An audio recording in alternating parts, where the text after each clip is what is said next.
Hi guys, welcome back to my channel and thank you so much for joining me. My name is Janet. Last year December, I did a video about diversifying my content and I've already introduced another segment called Light Conversations, and I've done the first few episodes that are up on YouTube. They're also available on podcasts on Spotify and the Anchor and Buzzsprout in the three podcasts. So today it's all about light conversations. This segment is all about light conversations, and I'm going to do a small series about story time. It is going to be in line with whatever I do because before I reached here, it has been a journey. This channel, it has been evolving. At first, I started. It was called Taraji Beauty Shop. So this story is going to be about what the steps, the progress, until how I decided to come up with Taraji Beauty Shop. For those people who are asking about Taraji, Taraji means hope. And Taraji, we do sell mostly fragrances. Yeah. So I'm going to start with before I joined. Actually, I had a very nice childhood. I can't talk much about my childhood, but I know it was awesome. And I thank God for my parents. They made sure that I had a very, very good childhood. But adulting, where about adulting? So I'll start with before my first hustle. I'm going to talk about the hustles, the jobs that I did before I started selling fragrances. So before my first hustle before campus, I started by uh, I used to I there is a friend of mine, the aunt had studio where they used to take pictures. So that was after form 4. I did my form 4 in 2010. So 2011, most people were doing computer packages before joining college or uni. So it was a thing. I did computer packages. Then after computer packages, msichana wa kujituma, I decided to look for a small job at least to keep me busy and get some small money. So I decided to work at my friend. She's called Lydia. She's my childhood friend. They had a shop in a nearby market, and in that shop they used to have M-Pesa, and the aunt used to have a studio, and I really liked that studio. So I went and asked for a job if I can be taking pictures for clients. Most people would go to studios to take pictures, and I was also taught to take passports. Yeah, so my friend's brother Derek, hi Derek, is the one who taught me how to take passports. So I would take passports, and they would cost 200 shillings. The small, I don't know the size. They would be four. They would come four pieces in that passport, and someone would pay 200 shillings. So that was my first hustle. Now after that, and they used to pay me, I think they would just appreciate me because I don't think if I was doing a lot, because I was just taking pictures. So I did that job. I don't know, for I think 2 months or 3 months before I joined campus.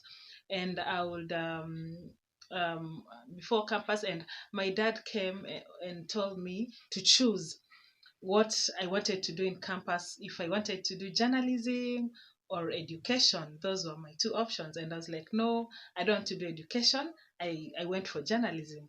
I would listen to people like Angela Ngwenyi. I would also listen to people like Caroline Mutuku. And there is this lady who used to host KBC, the Sundowner. I don't know, Catherine Donye. I really liked Catherine Donye. She was so cool, and I would listen to her, and I'd be like, wow, one day I want to talk behind the microphone like Catherine Donye, and like and Angela Ngwenye. Angela Ngwenye used to host, I think, Easy FM. Yeah, Easy FM, if I remember correctly. Yeah, she used to do an evening show and Easy FM, which is now Nation Media, under Nation Media, and I'll listen in the morning. I'll listen to Caroline Mutoko in the morning, and Jalas. I think Jalas, uh, they were hosting by then. So I decided to do journalism and mass communication. I I I joined my first year. It was nice. I joined immediately because after 2010, 2011, August, I went and enrolled for my first year, journalism and mass communication. So after first year, I don't know, that is when they introduced the double intake. The first, the first, after, I think after, I don't know if I remember correctly. Yeah, after my first year, they introduced a long holiday. During that long holiday, hey, msichana wa kujituma was like, now I want to be a good journalist. I want to be a good journalist. I went to a nearby radio station. It's called Imani Radio, and you'll just pay 30 bob fare, even 20. So I went and I asked them, I want to volunteer. I want to learn about journalism. I found those people were nice, Akina Linas, Melody Kerubo, Jackie Rungu, and I was given a slot. First, um, I was told you just write news. You look for news. You write for the people who'll be presenting the news. So that's how I started. Aki, I was so aggressive. Aki, God. Actually, I sit back and I just think, wow, if at all I knew how life would turn out, hey, I don't know. So, that was my very, very fast, my second hustle. Let me not call it a hustle. I think job. I think I'm a professional job. That was my first uh, professional job after taking pictures in studio. This was another. I volunteered at that radio station, Imani Radio. I would look for news, write news, listen to what's breaking. Yeah, so that's how I did for like 4 months. So I thought we were supposed to open in August. I don't remember, but I remember I had done shopping. I had gone to do my hair. Then news came. We are not reporting back to school because there is a double intake. We were supposed to wait until the following year in January. So you can imagine one full year just being at home. Hmm. So I was patient. I said, it's okay. There is no problem. I went back and I continued there at that radio station volunteering. And my father was very supportive. First, I really appreciate my dad because he didn't force me to choose a certain course, like you have to do this course. No, he accepted. Then after that, he used to give me fare to go and volunteer. Remember, it was not even during attachment. So I volunteered at Imani Radio. I had good colleagues. I learned a lot there. Yeah, so I did there. Then when time came for me to go back to school, I went back to school. So I continued. Uh, they did. They. I think they merged second year and third year. We did it very fast. After that, we were supposed to go for attachment. Attachment still, I felt like no, I have to go back to Imani Radio. So I went to Imani, and this time I think I was familiar with the studio, and that station had really grown. There were very many people for attachment there, and I I was given news. Yeah, I did news, and I was told to go on air. I remember. Yeah, I went on air. And I was supposed to do. First, I would record news. Yeah, I would record, then I would leave it to play. Yeah, I would just record for reporting, not like before they allowed me to go on air. I had to record news as I was reporting for the different news that I had gathered in the field. So I recorded news, then I would leave there. I wouldn't do any mistakes. Then after that, I think I had very good supervisors. My supervisor by then was Jackie Rungu. because I remember the first time when I went to volunteer, he was there in attachment, but I think he remained there and was given that job.